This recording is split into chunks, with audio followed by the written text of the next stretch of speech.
26/11 मुंबई आतंकवादी हमले के आरोपी आतंकी तहव्वुर राणा के भारत प्रत्यर्पण का रास्ता साफ हो गया है।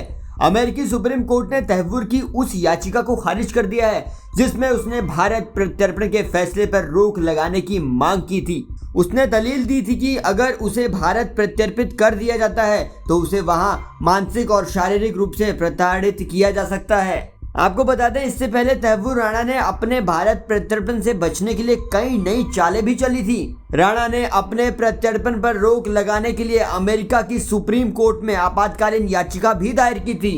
यहाँ तक कि उसने आवेदन में दावा किया था कि वो पाकिस्तानी मूल का मुस्लिम है, इसलिए भारत में उसे प्रताड़ित किया जाएगा, लिहाजा उसके प्रत्यर्पण पर रोक लगाई जाए। राणा ने अपने खराब स्वास्थ्य का भी हवाला दिया था। अब आपको बताते हैं कि तहव्वुर राणा मामले में अब तक क्या क्या हुआ है, इस पूरी टाइमलाइन से समझिए।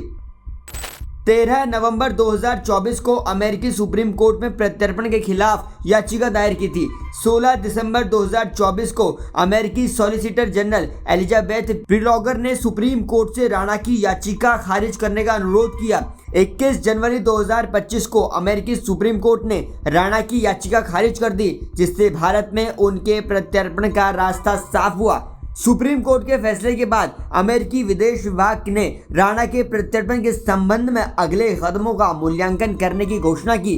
बता दें कि राणा के भारत प्रत्यर्पण की प्रक्रिया अब अपने अंतिम चरण में है, जिससे 26/11 हमले के पीड़ितों को न्याय मिलना अब तय माना जा रहा है।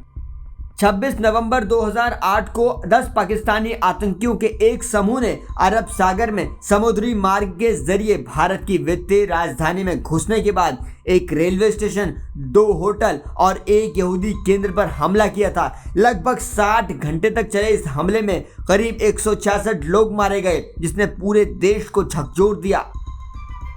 हमले के बाद आतंकी अजमल आमिर कसाब को जिंदा पकड़ लिया गया। नवंबर 2012 में अजमल आमिर कसाब को पुणे की यरवदा जेल में फांसी से लटका दिया गया। आगे आपको बताते हैं कि कौन है तहव्वुर हुसैन राणा।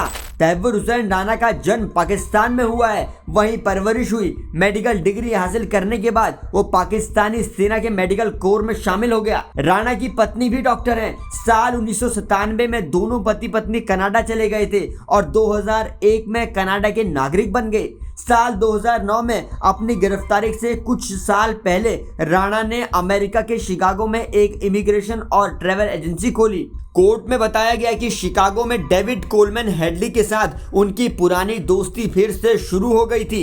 हेडली ने जब मुंबई पर हमले की तैयारी शुरू की तो वो 2006 और 2008 के बीच कई बार मुंबई आया। बार बार भारत आने पर किसी को शक न हो, इससे बचने के लिए हेडली ने राणा को ट्रैवल एजेंसी की एक शाखा मुंबई में खोली। अदालत को यह भी बताया गया था कि राणा पाकिस्तान चरमपंथी संगठन लश्कर तैयबा के इशारे पर यह सब काम कर रहा है। अमेरिका के लिहाज से भी ये 26/11 का हमला बड़ा संवेदनशील था, क्योंकि मुंबई हमले में 6 अमेरिकी नागरिक भी मारे गए थे। अमेरिकी नागरिकों को मारने में मदद करने सहित 12 आरोपों पर राणा को सजा दी गई। और अब भारत के लिए बड़ी खबर यह है कि अमेरिकी सुप्रीम कोर्ट ने तहव्वुर की उस याचिका को खारिज कर दिया जिसमें उसने भारत प्रत्यर्पण के फैसले पर रोक लगाने की मांग की थी। इसलिए तहव्वुर बार बार अमेरिकी कोर्ट के सामने गिड़गिड़ा रहा था। तहव्वुर जानता है अगर वो भारत आएगा तो भारत में उसकी हालत क्या होगी, इसलिए अपने बयान में वो बार बार कह रहा है अगर उसे भारत प्रत्यर्पित कर दिया जाता है तो उसे मानसिक और शारीरिक रूप से प्रताड़ित किया जाएगा। फिलहाल तहव्वुर का स्वास्थ्य भी ठीक नहीं है और ये भी नहीं पता है कि वो कितने दिन और जिंदा रह पाएगा।